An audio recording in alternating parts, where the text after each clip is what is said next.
weave, and fish! I'm still pre-gaming. No! Hurry up, get down here! I'm coming.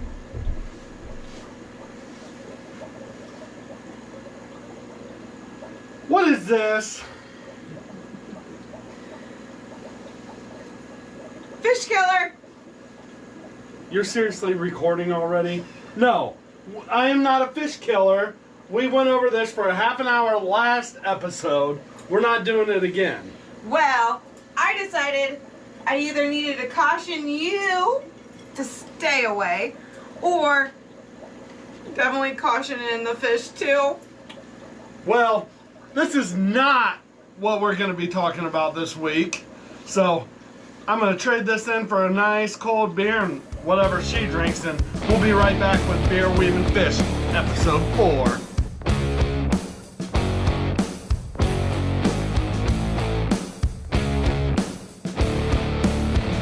Hey guys, Big Weave here, and Mama. I think I should be known as Little Weave. I'm like half his size. Yeah, she's probably right. Anyways, she thought she had a great idea, but it's gonna go. I am not a fish killer anymore. Maybe one time, a long time ago. No! Yes, we are so done with this. Oh, fishies, I'm so sorry. No more fish killer. Anyways, here we are. Beer Weaving Fish, episode 4. And we're gonna have fun tonight. Are we? Yeah. What are we gonna talk about? I don't know. First we're gonna I talk. was playing by fish killer. Huh. She thinks she had one there. No, no, no. I think first we have a tradition. Oh, the beer pour. The beer pour. This week we're going with my #1 favorite, and that's the Guinness. Yes. Yeah, that's the refined glass that she got me for Christmas. Actually, there was 2 of them. I think one of the kids broke one.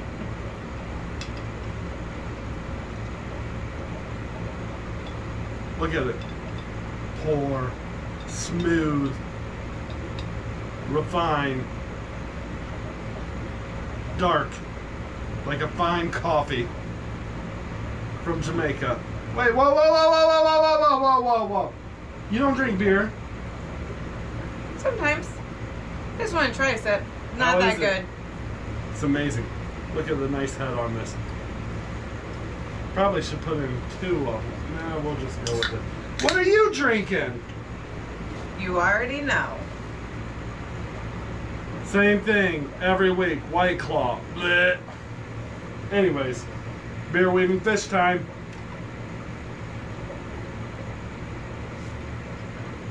That was a delightful sip. Mine was more delightful than yours. So, what are we talking about?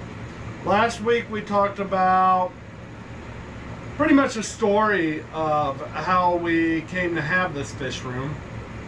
A lot of fish killing. Do we need to put the caution tape back up? No, we don't. So what do you want to talk about this week? Because I think Beer Weaving Fish needs to be a story time. Maybe we should talk about prior to fish room. I don't know. Like way, way back? Why are you shouting? I don't You're know. so loud. I was turning it up. I'm a celebrity now. Celebrities are loud. I don't know about that loud. That you hurt my ears, but yeah, way back. All right, go ahead, start. I'm gonna take a sip. She likes to take control of Beer Weaving Fish, as you've seen earlier with a caution tape. This was my idea. What was your idea? Beer Weaving Fish. Okay, you asked me to be your side role, so I don't know where to go with that. Anyway, so let's see. When I met Mark. Oh, here we go. Oh, when I met Mark. Yeah, she wanted nothing to do with me. No, I didn't. I was waitressing, wasn't I? At the golf course. At the golf course. And yeah, I think I was pregnant. She was a fine-looking pregnant girl. Pregnant. Completely devoted in a relationship. That's when I met Mark. What happened after that? I don't know. What got your attention? After that? Yeah, right after that. What got your attention on me when I was pregnant? Wasn't there some get up at the golf course or something, a New Year's Eve party or something? Well, I was a hefty tipper, and she took care of me. And I remember this New Year's Eve party, and the clubhouse was packed full of people. As soon as I walk in, because see, I've always been sort of a celebrity. Stop! I'm trying to talk to the people and you're... Whatever.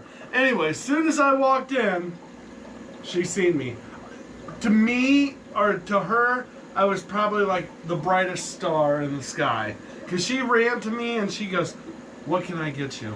I doubt I ran, and I doubt he was the brightest star, and I'm pretty sure I just wanted to make sure he got a drink.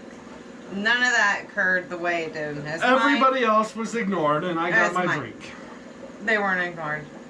So anyways, I used to go in, I don't know, a few times a week, and I'd play Keno and get lunch, check her out. She wanted nothing to do with me, so blah, blah, blah. Pretty sure he probably checked out all the waitresses there. Doubt it. Anyways, moving on from that part of the story, let's fast forward about 4 years of bachelorism. Yeah. When I officially started talking to Mark, he was definitely under the bachelor spell. You know that bachelor spell where... I went a little feral. Oh, it was way past feral. Come to find out, let's see. So, come to find out, I was really into crafts and still am, but I had made this painting, and it was of a beating heart. It was. This is a decent painting. I can't say it was a bad painting, but he had messaged me on Facebook and asked to buy the painting. His price wasn't good enough for me. This was like 4 years later. Not selling it for that. So I said no. I probably offered her like $300. I don't think it was that much. Anyway, so then we kind of start messaging back and forth.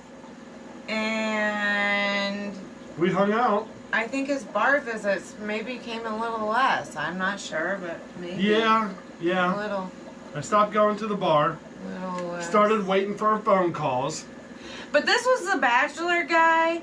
I mean, this was the bachelor guy that thought he was a celebrity then. I mean, would you take a limo for his birthday to the Crazy Fox in the Horseshoe?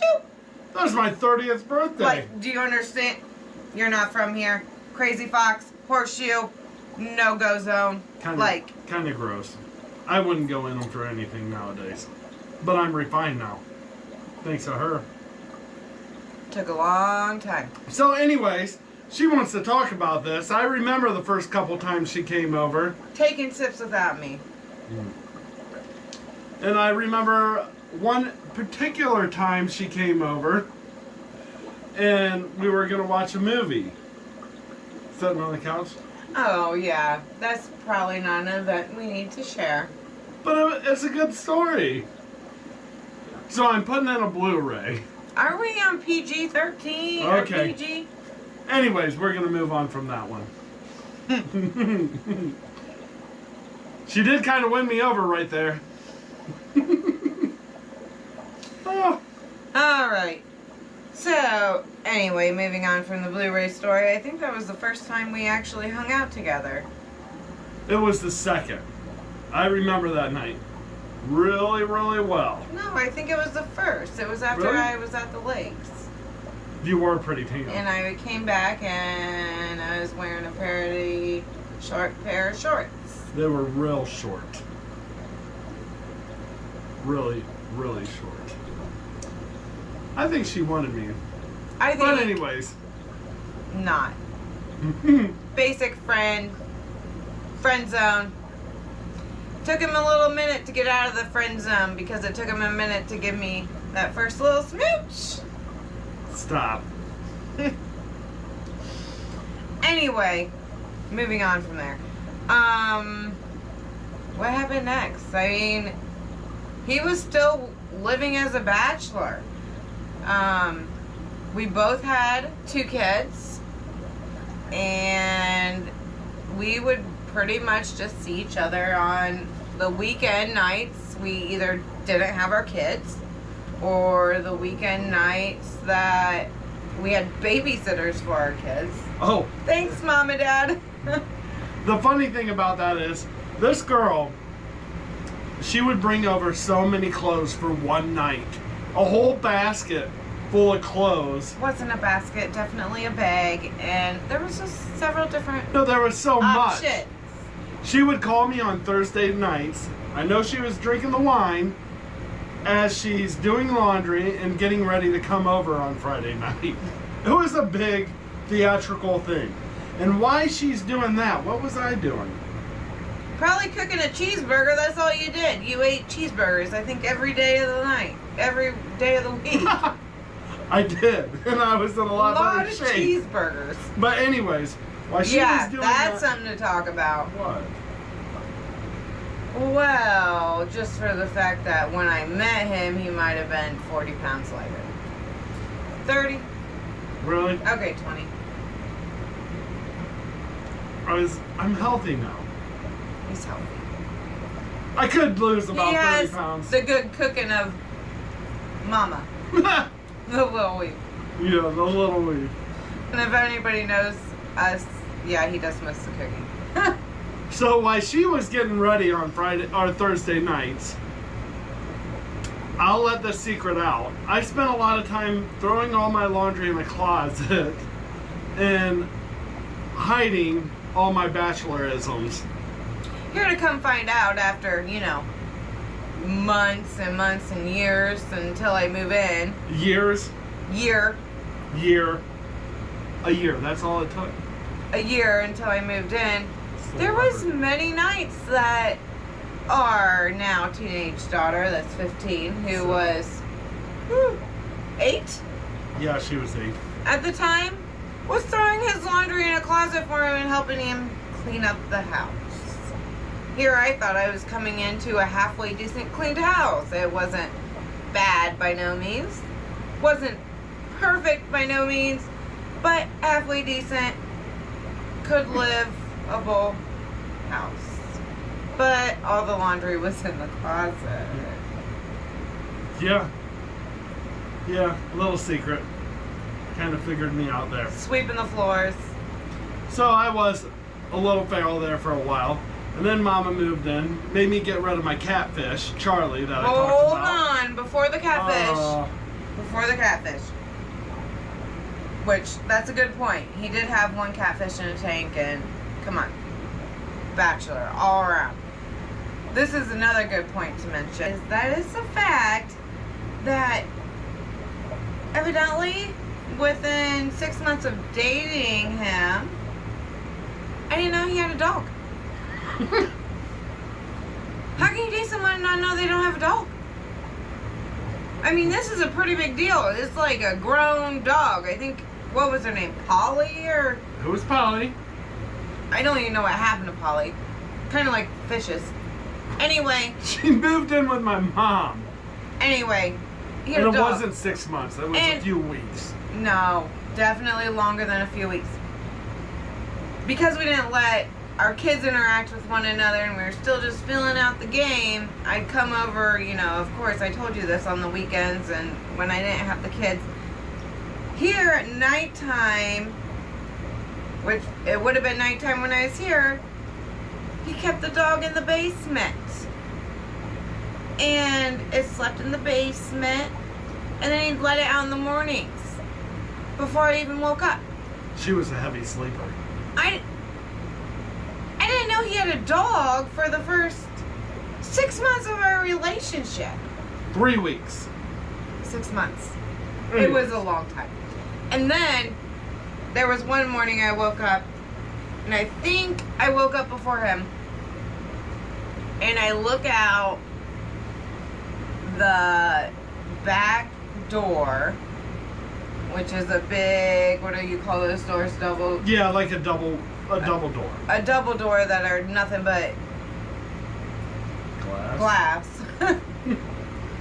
They're nothing but glass.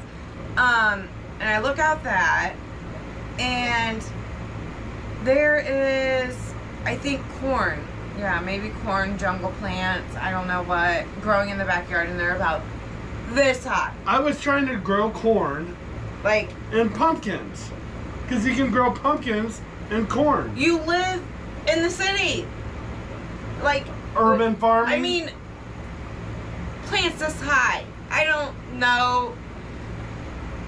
Oh, jeez. I shouldn't have judged it by the front yard. There was a whole backyard. I guess you can say I was a good salesman. I guess you can put it that way.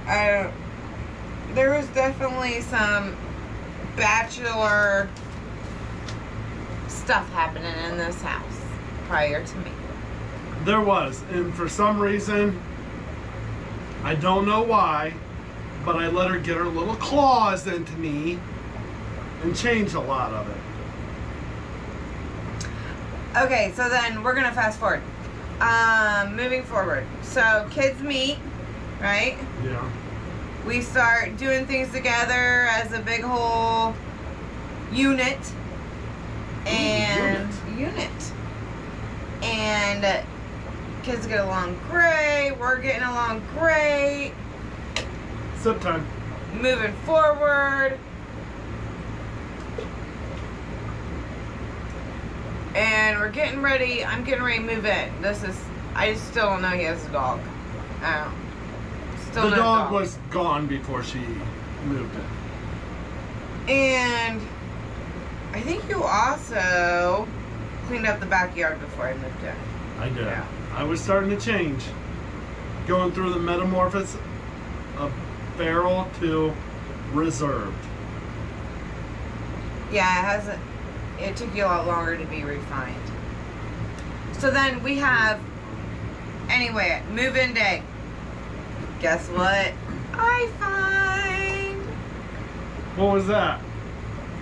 Playboys. Lots of Playboys. A lot of good articles. Really? You're going to throw out the Playboys? Lots of Playboys. Up, get this, in the bathroom closet. Up high. They were collectors. I was collecting them. And let's just say the Playboys were gone that day. Because I wasn't having my children or my 8/9-year-old Lexi would have been by then. Girls, find them. They were collectors. They're probably worth $1 million now.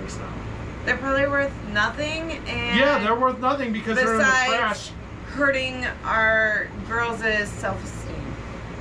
So those went first. They did go, and I allowed it. Why? Mama always wins.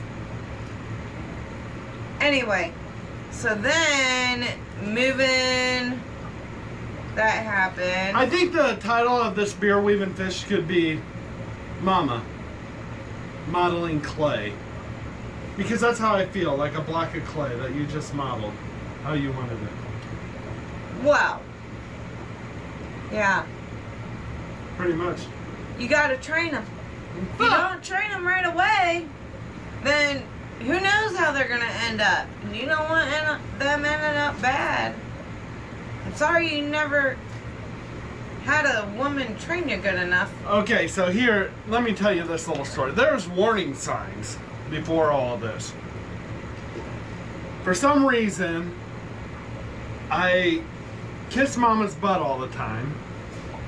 And one particular night, she messaged me and said, I already know where you're going. just stop. Message me. Hey, honey, will you bring me out some Subway? I just want a little Subway. So I go to Subway and she's very picky. I knew she was very picky already. Gave him my order. Gave me an order. I bring it out to her. It wasn't perfect. And Wasn't my order. to this day, her father still brings up the fact that I'm with her after the fact.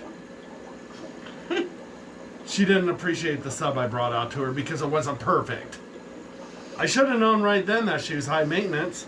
Oh, good old daddy, I love you. Well, I'm definitely not high maintenance.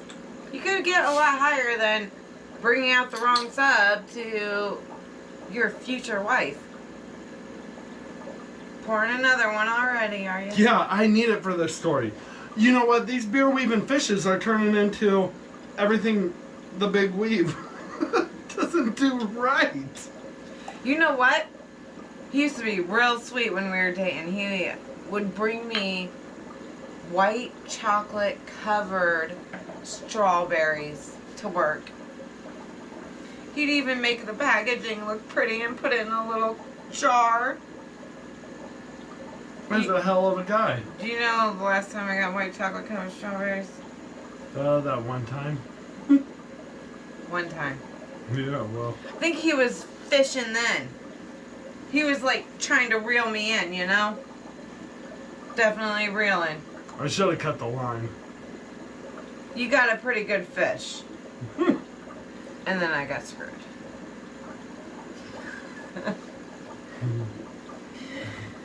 Alright, so anyway, move-in date came, we moved in together. Oh, this is a good one for you.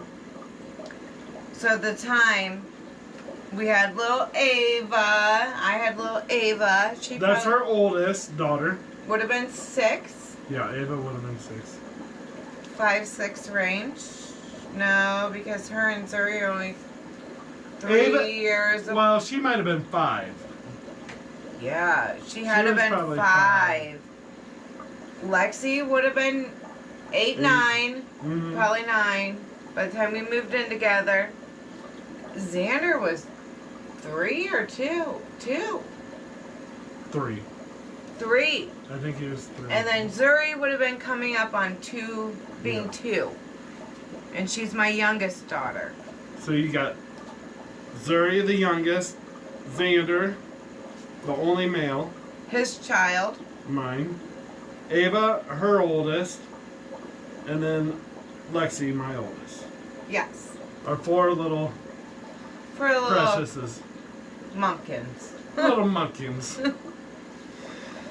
Anyway, so then during this time, there was a whole time period where, you know, I had to refine him to putting down the toilet seats. Oh! This one. So we have a little trickster. I found out real quick. It wasn't real quick. It was quite hilarious.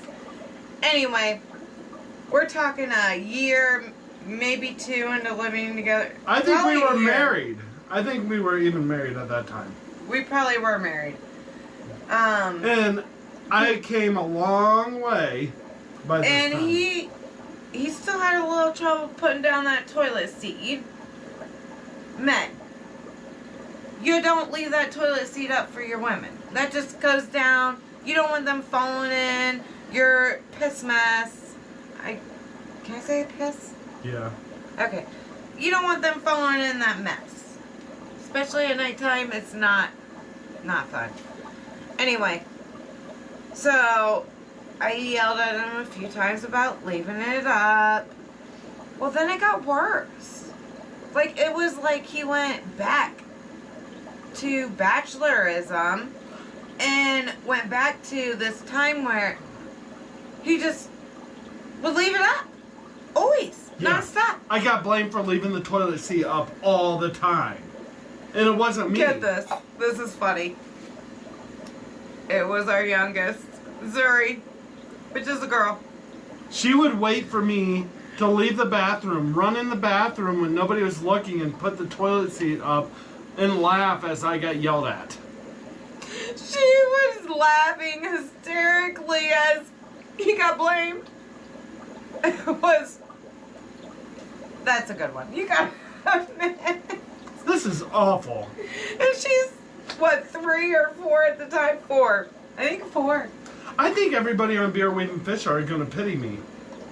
I don't think so. They feel bad for me. There's nothing to pity. Anyways. Drink time. Sip time. That was a good one. Yeah, so Zuri was a little trickster, and that was just the beginning of our story. The very, very beginning, before we really got into fish and just us getting together. Gotta remember Charlie. Yeah, Can't forget Charlie. Don't forget Charlie. Poor Charlie. I feel like he was eaten. I think he was a fish sandwich. Poor guy. But, you know, it takes a lot to get to the point where you can actually build a fish room. Because we had to build a whole family. And like so many other people, so many other couples, a lot of times, you know, I had my set of kids, she had her set of kids. And we brought a family together. And from where we started to where we are now is something I don't necessarily just want to share with you guys as the viewers, but I like the fact that we make these videos because we can look back on them as we move forward with whatever we do on how much we've been through together. And the growth is huge. I went from being a bachelor, not caring about my yard or my laundry or really not too much of anything, to having a huge family that I stress so much to my kids and my wife, and she does the same, of how our family is important and close, and we need something in common. And that's what the fish room is, at least my opinion. I would agree. Definitely our fish room has brought our family together, and they all take part and helping, and they all enjoy everything that comes out of it. So I'd agree. You know, and I think just to add on to that just a little bit, and sometimes I just start talking blah, blah, blah, blah, blah, blah, and it drives her nuts. It really does. I know it does. But if we would just let our kids play on their electronics all day, that's all they would do. We'd never see them. And at least with this, we have, hey, we got to get this done. We got water changes, we got feedings, we got this and that. And my idea is that in the future, we'll all be able to look back on this as, you know, during the coronavirus, this is our family time. We weren't able to take the vacations like we usually do and go out, stay in hotels or whatever we do. It's been this fish room for the last year. We built something great together, and everybody's taken their part. Every person in this household has taken their part and helping in some way, and they like it. They enjoy it, and it's neat to see the growth, I think, of everybody. Not just Mark from his bachelorism or the big weave, but in everybody. I mean, we've seen our kids grow and show pride and love designing tanks to love feeding the fish and watching them. So it's really been a big step. So with that, I think we're just going to say cheers. Cheers. Have a good night. I'm glad I remembered my second drink tonight. Our final sip. You still have a few. Oh, I do. too. I think I do too. You know what? Episode probably 23, I'm going to show you a magic trick I can do with a glass of beer, but it's not going to happen yet. And it has to be approved. But anyways, sip time. Sip time. Thank you for watching. Don't forget to like and subscribe to Dream Weaver Aquatics. Good night. Good night.